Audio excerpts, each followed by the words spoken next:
for being here today. And what I want you to do is when we start, and I promise I was talking a British accent the whole time.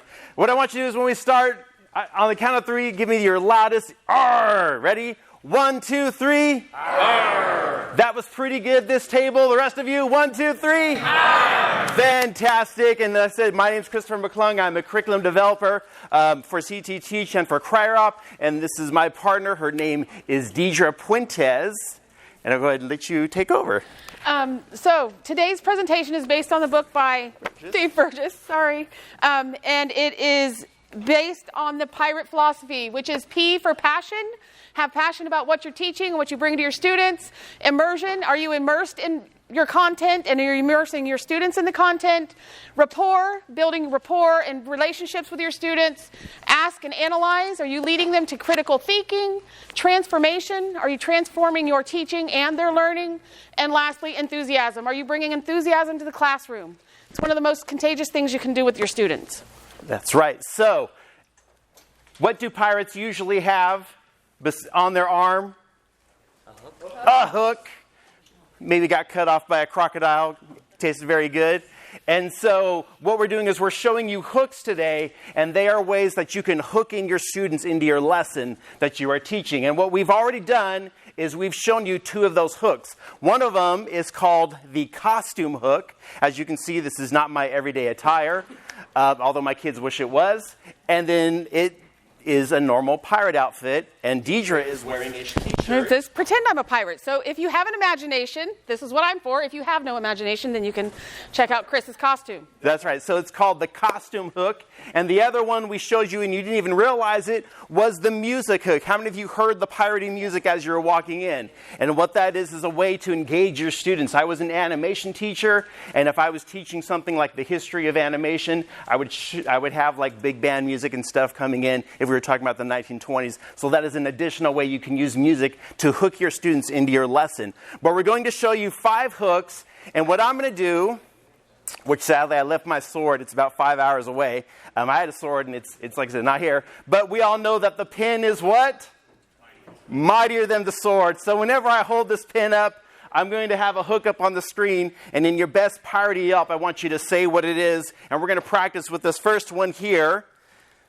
And on the count of 3, we're going to say the props hook. 1, 2, 3. The props hook. Now say it like a pirate. 1, 2, 3. The props hook. Thank you very much. All right, so the props hook. Okay, so what physical item can you bring to the classroom to engage your students? When I introduced the presentation, I held up the book and I showed everyone the book. What can you imagine? What can I show? What image can I show? Sorry. Instead of just talking about a book, bring it in. Instead of mentioning a person, bring in a picture of the person. So you want to bring in things. We also had the prop hook when you walked in the door. We had the rings, the ring pops. So did anybody wonder what those were when you were walking through the door? Just engagement. Engagement rings. Yeah. Wah, wah.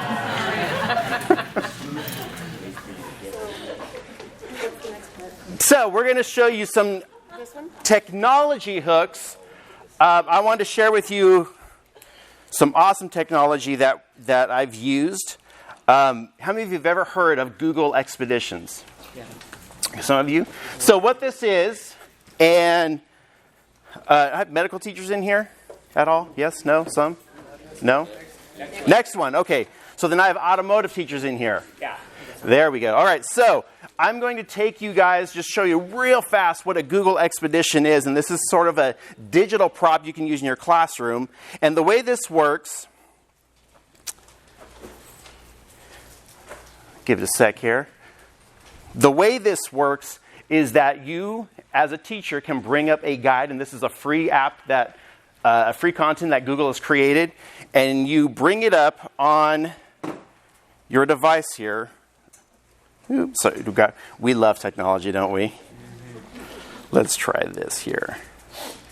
And so your students, if they have some sort of mobile device or an iPad or a Chromebook or whatnot, you can lead them, and I'm showing you the teacher side of this, you can lead them on a Google Expedition. As long as everybody's on the same Wi-Fi, you can all connect to it. And you would go ahead and start it. So your students would all get in there. And what your students would see is this stuff here as they're looking around on their device. You, as the teacher, have a guide of what you can teach them. So it has a script here that you can use. You can talk about seats in the car, and then it'll point for all of your students to go that direction. You can talk about the engine. It'll point again. You kind of discuss it. Some of these will give you prompts, and you can move on to the next one here. Let's start this one. There we go. And then there's even questions that it will ask you, like what is the difference between a 4-cylinder engine and an 8-cylinder engine? It'll give you all the answers for that. And so all you have to do is go ahead and just click around, have your students answer, and they can use their devices to look around, see what's going on in these Google Expeditions. There's tons of them out there. You can even make some of your own with your phone and take pictures, but it's a fantastic tool. And the other tool I want to show you today, if I could have a volunteer. Anybody want to volunteer? Thank you, sir. Sitting closest to me. Go ahead and grab that there. And this is called a merge cube. Go ahead and hold it up so everybody can see. And how does it feel? It's spongy. It's spongy. And what the merge cube does, and this is a ton of apps for it. And I'll load this up. And again, this is another prop that you can use in your classroom. It's something more tactile that your students can use. I'm loading up the software for it. Yes, I have a merge cube. I feel like Indiana Jones right now. It's very Indiana Jones-esque. I would agree with that. Not a bad thing, by the way. No, it's fantastic. I'm using phone mode here.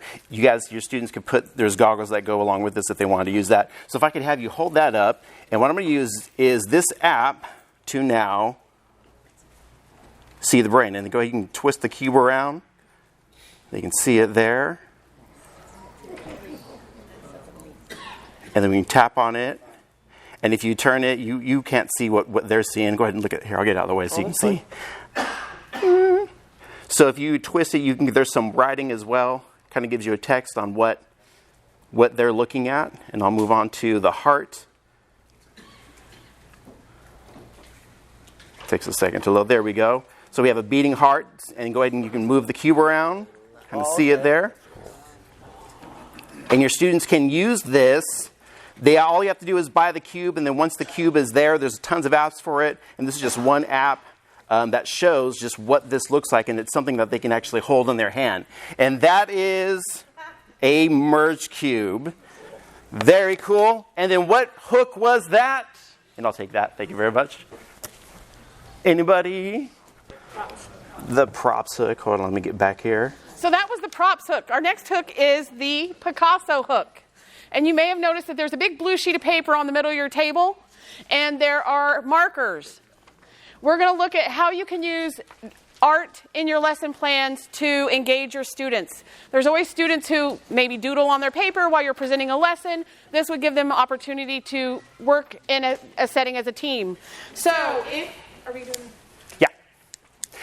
Okay, so what we're going to do, and again, this is called the what? The PICASSO Hook. Say it like a pirate. PICASSO. Fantastic. And so on the count of 3, what I want you to do is everybody is going to point at somebody and say, ta-da, and then whoever has the most points at them is the person who's going to do all the drawing in the group. So whoever that person is that took the last of the coffee this morning. Ready? 1, 2, 3, go! All right. Hand that person the marker.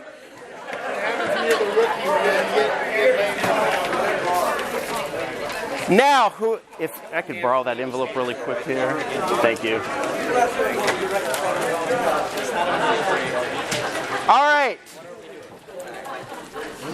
The person who is drawing, there is an envelope on the table that has a series of things in it. Don't open it just yet. But when I start the music, you're going to see if you can get through as many of these cards as you can. The table that has the most cards won gets a prize. As soon as the music starts, do they see it? Or only the artist is allowed to see the cards. Everybody else has to guess what it is. So this is a piratey game we call Pictionary. On your marks, get set, go.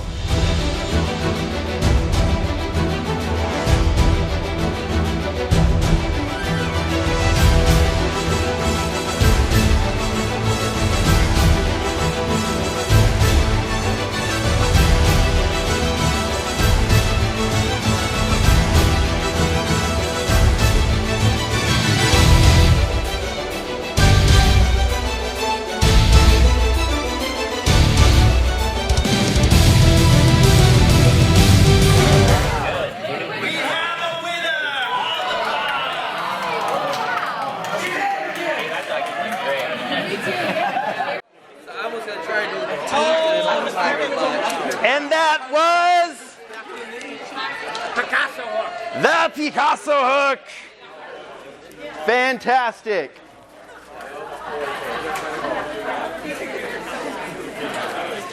Yeah. Our next hook is swimming with the sharks.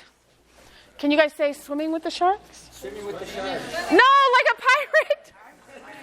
We swimming with the sharks, eh? Thank you. So for this hook, how can you use your entire classroom to teach your students? Do they always stay in their seat? You give them instructions, or is there ways to engage them throughout the room? Can you present from a different section of the room, move around, do different things? This one, we are going to have everyone get up, right? So we have 4 different signs around the room which detail where you're at with engagement with your students. In this corner, we have at bat, meaning you're not sure what engagement is or where your students are in engagement in your classroom. We have on base, my students are engaged sometimes. We have rounding third, which is my students are mostly engaged when they're in my class. And we have the homeroom group over here. So if everybody could pick one of the 4 corners and stand at it where you feel you're at with a student engagement in your classroom.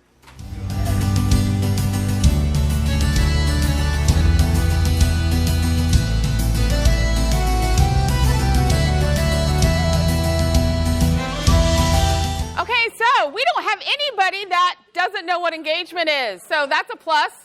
Over here in this corner, can somebody give me an example why you feel like sometimes my students are engaged? Example? I think that sometimes it's just it could be the topic. Yes. And how interesting it is. And I think even sometimes our own mood affects how they're learning too. I agree. Thank you. Over here in the corner, rounding third. Does somebody want to give me an example why you think your students are mostly engaged most of the time? They get to eat in my class. Thank you. They get to eat in your class. Anybody else? So you bribe them with food. All right, we're going to do the same. Okay. And over here, we're engagement all-stars. I teach theater, so we play music every day. We have props everywhere, and they eat in my room all the time. There you go. Thank you. So as you can see, we're using the entire room. When we've done this presentation before, we've not even had tables for people to sit at, and they get so uncomfortable. And think about your room. Do you stand in the same spot every time you have something important to say? Do your students sit and just look at your projector when you're talking? Or are you out there with them? It's not even just presenting from the entire room. Are you doing the activities with them? Are you challenging them, saying, hey, I can do this better than you can do it, and just really getting them involved and using that entire space? Maybe you don't even do this crazy thing that's called using your classroom and taking them outside. We live in California. It's hot 90% of the year. And so you can take them outside and just talk with them, show them stuff, and just get them out of a different environment other than being in that classroom and looking. So what we're going to do, man, this is a big group. We're going to have you, what I want you to do is... Okay, so are you in between, like, can you divide? We want to see the group. Like, if you Okay. home run, go that way. So home run people, come up here. Just up here in a line. Because you guys are big. This is a big group. We'll need more room for you. Yes. So we're going to make 3 lines, and what I want everyone to do is you're going to line yourself up from when is your birthday.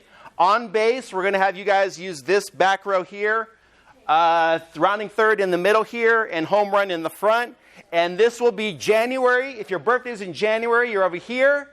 If your birthday is in December, you're over there. And as fast as you can, we want you guys to line yourselves up in order of your birthday. Does that make sense? On your marks, get set, go.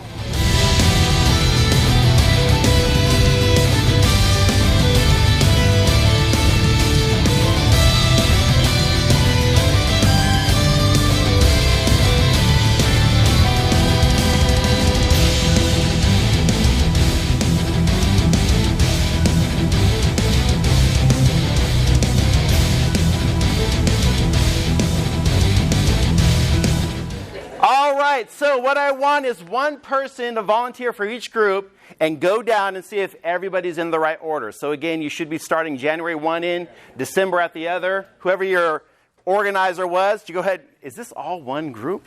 No, it starts on the end. Starts here. So, okay. There we go.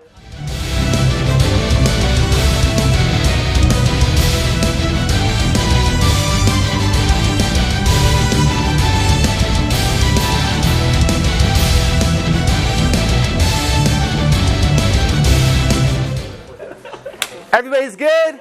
Round of applause. So this is a good way. You can use this in your classroom. Have your students do this. Maybe they do it without speaking. And what it does is it causes them, again, to use the whole room. It causes them to try to figure out how to communicate with each other. And this could be anything. It could be birthdays. It could be the steps of doing an oil change or anything like that. And you just get them to kind of line up. Thank you. Go ahead and go back to your tables. Good job, everyone.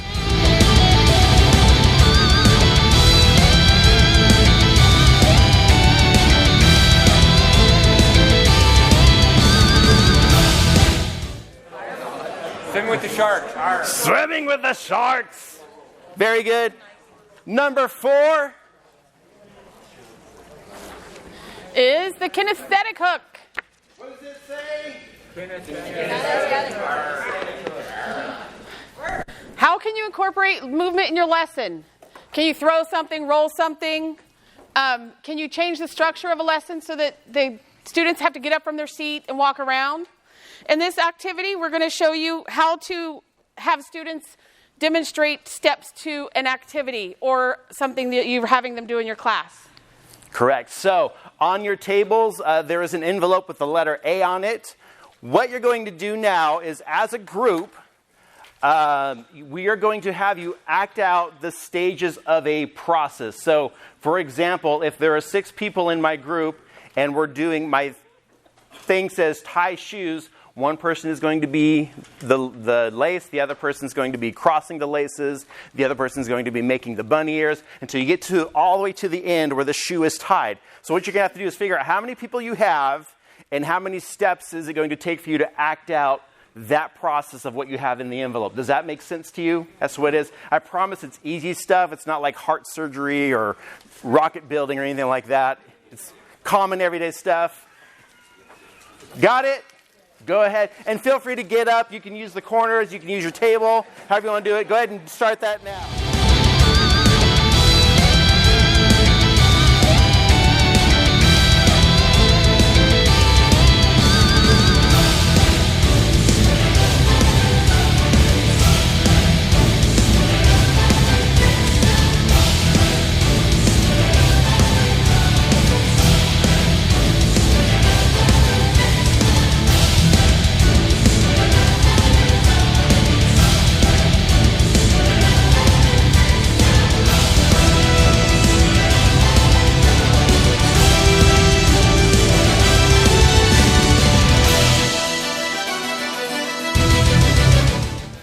Do we have a table for some Pirates booty that would like to volunteer what yours was? You guys want to go? All right, go ahead and come on up here.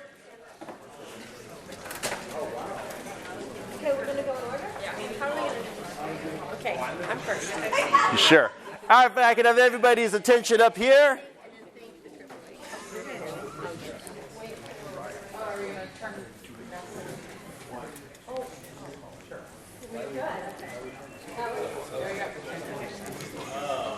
Here we go.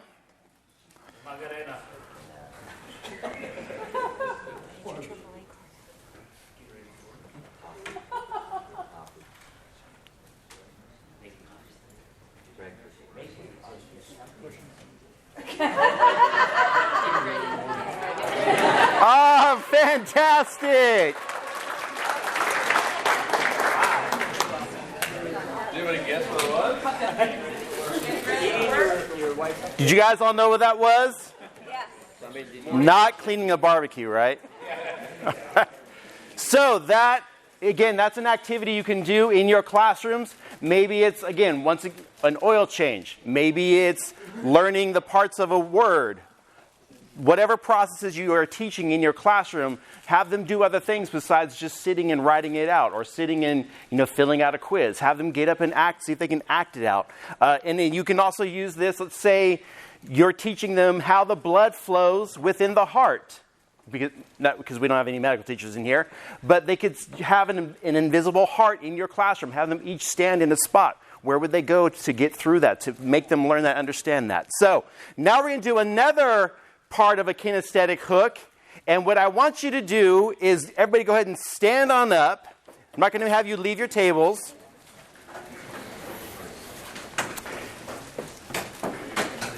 And go ahead and come right here so everybody can see you. Have Tim to make a stand on a chair. So that big piece of paper that you have, that blue one on your table, get ready to shred it up. What we're going to do is Deidre is going to read 10 facts. 5 of them are not true. If the fact is true, you're going to hold up your P.I.R.A.T.E hook hand and go, hey! If the fact is not true, you're going to shred that up into a cannonball, throw it at her as hard as you can, and yell, ARG! So, let's practice really quick. Don't throw anything. But if it's true, what do you do? Hey. With a little enthusiasm. If it's true, what do you do? Hey. Awesome. And if it is not true, what do you do? And pelt her right in the eyeball. Do you want to take your glasses off? No. Okay. All right, so you have to listen up. 10 facts. They're already tearing. Yeah, they're getting them ready.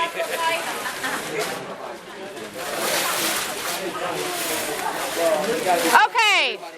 Fact number 1. 5 plus 5 is 10. Hey. 2. Blackbeard is a real pirate. I won. Was that? Yes? Well, he was. 3. The capital of California is Fresno.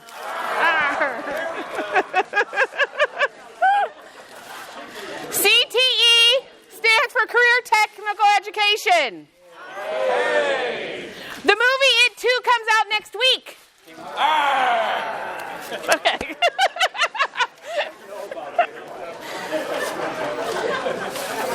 All the plants in Disneyland's Tomorrowland are edible.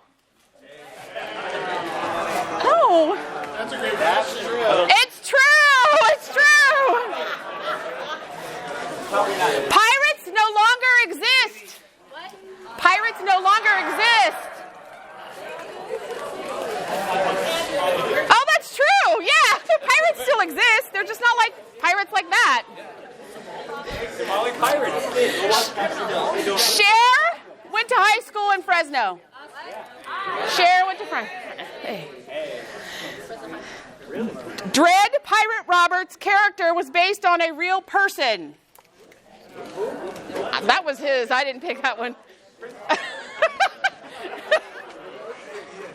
I don't know. I'll have to think of another one.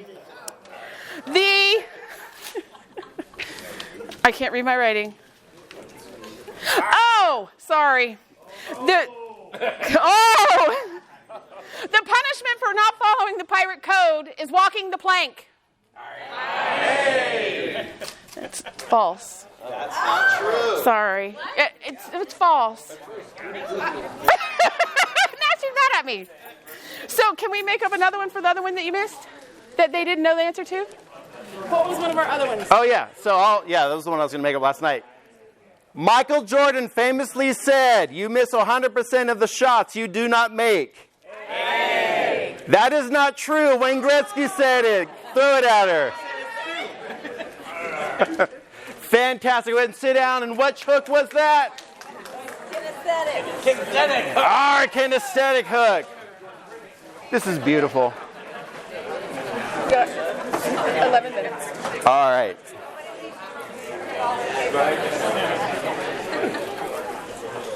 Last one. What is it? Contest hook. R.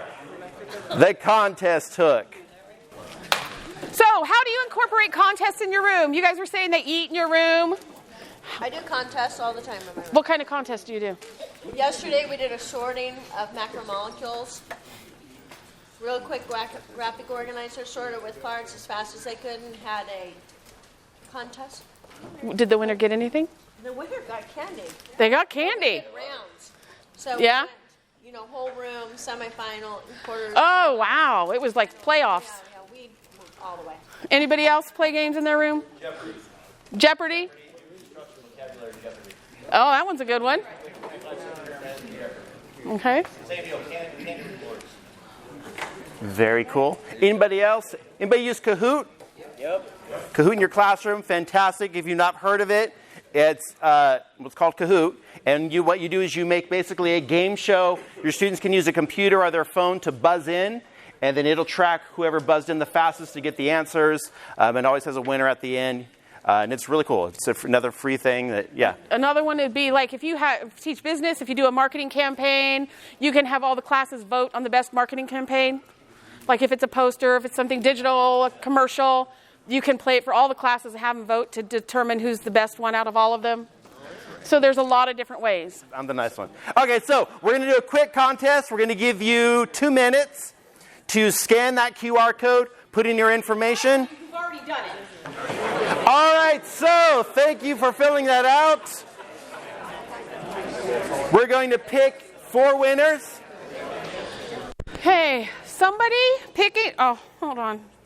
Technology. Where's the right email? I got 10 things on here. And this is for a copy of Teach Like a Pirate.